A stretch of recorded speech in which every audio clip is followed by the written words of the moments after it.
Hello friends, अस्सलाम वालेकुम। I hope आप तमाम लोग ठीक ठाक होंगे, खैरियत से होंगे और एक अच्छा प्रॉफिटेबल डे रहा होगा। जिसने वीडियो को देखा, फॉलो किया लेवल्स को, और अगर सिर्फ वीडियो को देख के उन लेवल्स पे ही काम किया होगा तो एक अच्छी ट्रेड और अच्छा प्रॉफिट आज बना लिया होगा, स्पेशली गोल्ड और ऑयल में। बहुत अच्छे पिप्स रहे। इनफैक्ट गोल्ड की अगर मैं पर्टिकुलरली बात करूँ, बाय सेल दोनों में बहुत अच्छे उसने मूव्स दिए और अच्छा मामला रहा। ऑयल तो एक्सेप्शनल रहा आज। 78.85 का टीपी हमने परसों मार्क किया था कि 78.85 तक हम मार्केट को देख रहे हैं। मार्केट आज वो टीपी हिट करके उसके ऊपर चली गई, 79 भी ब्रेक हो गया।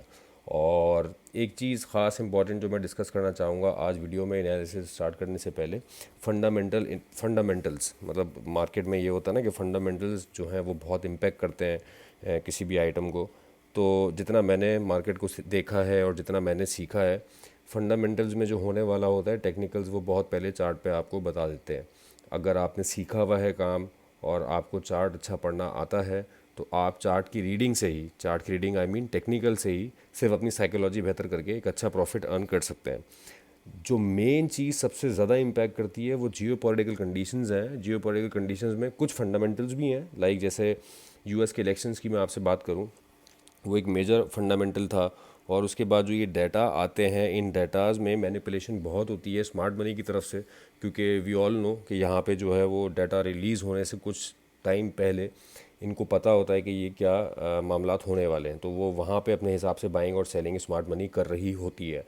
तो वहाँ पे जिसको हम मैनिपुलेशन कहते हैं वो एक्चुअली मैनिपुलेशन नहीं है। अगर आप चार्ट से ही देखना सीख जाए तो मुझे नहीं लगता कि फिर किसी और चीज़ को देखने की ज़रूरत है, अनटिल अनलेस कोई बहुत बड़ा जियोपॉलिटिकल इवेंट आ जाए। लाइक जो डोनाल्ड ट्रम्प की वो थी, इलेक्शन थी, उस इलेक्शन में आपके सामने एक अच्छा मूव आया और फिर उनके पास उसके बाद जो उनके ऊपर केस का मामला चल रहा है अभी, और हो गया इनफैक्ट वो, तो उससे भी मार्केट पे एक इम्पैक्ट आया है।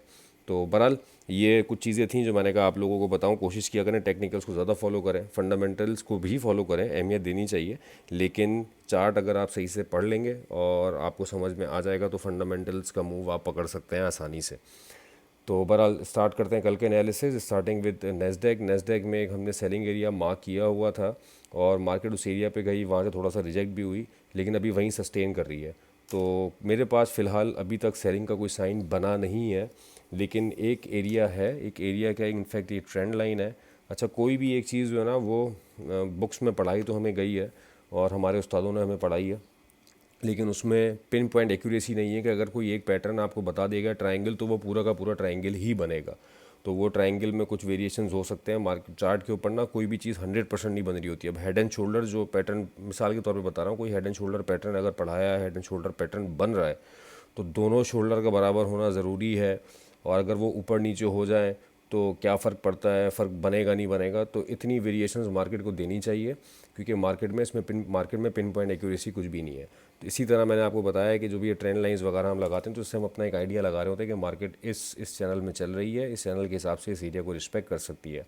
तो बहरहाल अभी इस ट्रेंड लाइन के हिसाब से जो उसकी अपर लाइन है, यहाँ पे मार्केट अगर रिजेक्शन लेती है तो यहाँ से एक सेल निकल सकती है नेस्डेक में। इसके ऊपर सस्टेन करके कोई भी एज फोर इसके ऊपर ओपन और क्लोज हो गई तो मार्केट के ऊपर जाने के चांसेस हैं, क्योंकि यहाँ पे अपनी ये रेजिस्टेंस ब्रेक कर चुकी है। यहाँ पे एक एब्जॉर्प्शन वॉल्यूम बन चुका है कैंडल, ये वाली जो बड़ी कैंडल बनी है एक अच्छी बड़ी कैंडल है और इसका वॉल्यूम भी कोई बहुत ज़्यादा हाई नहीं है।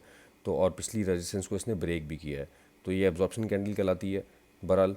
और ये अपनी रेजिस्टेंस को ब्रेक करके ऊपर चली गई और मार्केट ने यहाँ सस्टेन किया है अभी तो इस लाइन के ऊपर ही। तो यहाँ पे चांस बन सकता है कि इसके ऊपर का एसएल देके इस वाले एरिया का, लेकिन ये बहुत ज़्यादा ऊपर है यार ये एरिया। तो बहरहाल इस एरिया का वेट करते हैं 21,344 या 35, 350, 21,350 का। और अगर यहाँ पे कोई कंफर्मेशन हमें मिलेगी तो हम ज़रूर अटैम्प्ट करेंगे, लेकिन इसके ऊपर मार्केट ब्रेक करके चले गए और यहाँ कोई H1 भी, इनफैक्ट H4 नहीं, H1 भी इनफैक्ट ओपन और क्लोज हो गई तो हम यहाँ से दोबारा बाय देख सकते हैं इसमें। फ़िलहाल इसका जो स्ट्रक्चर है वो सेलिंग का ही है, इसलिए मेरी प्रेफरेंस ये होगी कि मैं सेल देखूँ बजाय इसके कि बाय की तरफ जाऊँ। ट्रेड नहीं बनेगी तो मैं नहीं करूँगा। चले अब चलते हैं हम ऑयल की तरफ। ये सबके सामने है, शानदार। मैं ये लाइन अभी नहीं लगाई है, ये लाइन उस वक्त लगाई थी जिस वक्त ये पैटर्न मैंने ड्रॉ किया हुआ था। ये 2-3 लाइंस लगाई हुई थी और ये टीपी आपके सामने है आज। और अगर यहाँ किसी को फ़ायदा हुआ हो या इसके हिसाब से ऑयल में किसी ने ट्रेड ली हो या वीडियो में किसी को याद हो कि मैंने ये एरिया मार्क किया था वो आज हिट हुआ है, तो काइंडली आज कमेंट करके ज़रूर बताइएगा वीडियो में, वीडियो के नीचे, अगर किसी की बाय थी और उसका टीपी हिट हुआ है तो बहरहाल मैं एक्सपेक्ट कर रहा था कि थोड़ी सी रिट्रेसमेंट यहाँ से नीचे की तरफ आनी चाहिए 75.5 की तरफ, लेकिन मार्केट आई नहीं। और उसके ना आने की रीज़न ये थी, अगर आप H1 में देखेंगे, H4 में भी है थोड़ा सा, लेकिन अगर आप H1 में देखें तो आपको और क्लियरिटी मिल जाएगी। यहाँ पे एक बुल फ्लैग टाइप पैटर्न था, ये वाला, ये पोल है और ये फ्लैग बना हुआ था। H1 में देखेंगे तो आपको अच्छा बड़ा फ्लैग मिलेगा और उसका ब्रेकआउट हो गया ऊपर, तो एक अच्छी बाइंग अपॉर्चुनिटी थी ये। अब कल क्या हो सकता है, मैं थोड़ी नीचे की लाइंस जो है ना इसको उठा के ऊपर ले आता हूँ, ताकि लाइंस भी बहुत सारी हो गई हैं और आपको आइडिया भी हो जाए कि हम किस जगह पे देख सकते हैं बाइंग। मैं ये एरिया देख रहा हूँ, मुझे कल इसके आसपास कहीं मिलेगा, इसके नीचे का एसएल लेके ट्राई करेंगे बाय करने का। ये एक लिक्विडिटी एरिया था, मार्केट यहाँ पे अगर आती है तो ये ग्रीन लाइन मैंने लगा दी है 77.45 48 77.5, ये वाला एरिया बन रहा है बाय का ऑयल के लिए। और अभी सेलिंग तो मैं नहीं देख रहा इसमें, उसकी रीज़न यही है कि सबके सामने यहाँ आ सकती है सेल, बिल्कुल क्यों नहीं निकल सकती है, आगे रेजिस्टेंस खड़ी हुई है, ये लिक्विडिटी है। अगर यहाँ तक मार्केट 80.45 80.5 तो खैर इसकी बहुत ज़बरदस्त एक एरिया रहा है पहले भी, एज अ सपोर्ट भी और एज अ रेजिस्टेंस भी। तो लेट्स सी 79 तो आज आ गया है, 80.5 अगर मार्केट आती है तो फिर मैं चलो 80.5 पे भी एक लाइन लगा देता हूँ। ये 75.5 वाली अब हम डिलीट कर देते हैं, 80.5 ये वाली लाइन, ये रेजिस्टेंस ही है, ये वाली लाइन हम डिलीट कर देते हैं ताकि ज़्यादा ना हो लाइंस। अब क्लियरिटी मिल गई होगी कि अगर इसके ऊपर सस्टेन करती है 78.8 के ऊपर मार्केट तो 80.5 तक जाएगी, देन फिर हम देखेंगे सेलिंग वहाँ से। और नीचे बाइंग का एरिया मैंने आपको ऑयल का बता दिया कैटेगोरिकली। अब चलते हैं दोस्तों गोल्ड की तरफ, क्लियर कट इनफैक्ट मेरे ख्याल से उस वक्त 58 59 की तरफ था, 2658 2659 जिस वक्त से मैं बाय का इसका कह रहा हूँ। और ये 87 वाला भी एरिया उस वक्त से मैंने बताया हुआ था लाइन, ऑल दो मैंने कल वाली वीडियो में लगाई थी, लेकिन कंटिन्यूसली मैं इसमें 3 दिन से कंटिन्यूसली बाय ही दे रहा हूँ। चैनल ये स्ट्रक्चर भी पूरा डिफ़ाइन किया हुआ था वीडियो में कि किस बेसिस के ऊपर मैंने इसकी बाय दी है।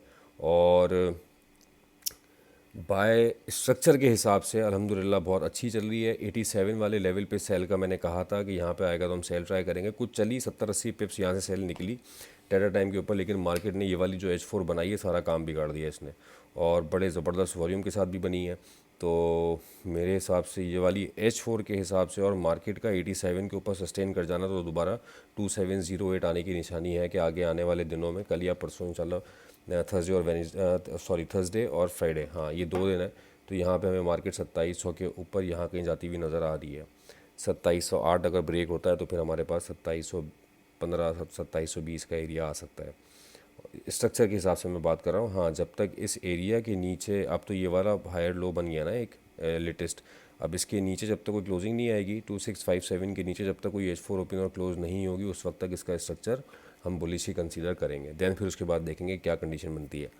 बाइंग के लिए जो सबसे नियरेस्ट एरिया है अभी वो 85 वाला एरिया है जिसको ये ब्रेक करके आया है, वहाँ से अगर आप सेल ट्राई करें तो सेल निकल सकती है, oh sorry bye, sorry my pardon, bye अगर आप ट्राई करें तो इस एरिया से निकल सकती है। ये 85 वाला एरिया जो इसकी सपोर्ट का है, बहरहाल एसएल कोशिश करेगा कि लिक्विडिटी के नीचे रहे, 76 के नीचे एसएल रहे, नीचे आती है मार्केट बाय अटैम्प्ट करे, मार्केट अभी बुलिश है और ऊपर जाने के चांसेस हैं 2708 आ सकता है। आज इनफैक्ट किसी ने मुझसे पर्सनल में पूछा भी था तो मैंने 2700 का उनको कैटेगोरिकली कहा था, आज नहीं इनफैक्ट कल, कि आप बाय अगर कर रहे हैं तो 62 के एसएल के साथ आप बाय कर लें, बाकी 2700 आने के चांसेस हैं, चांसेस एज़ पर स्ट्रक्चर।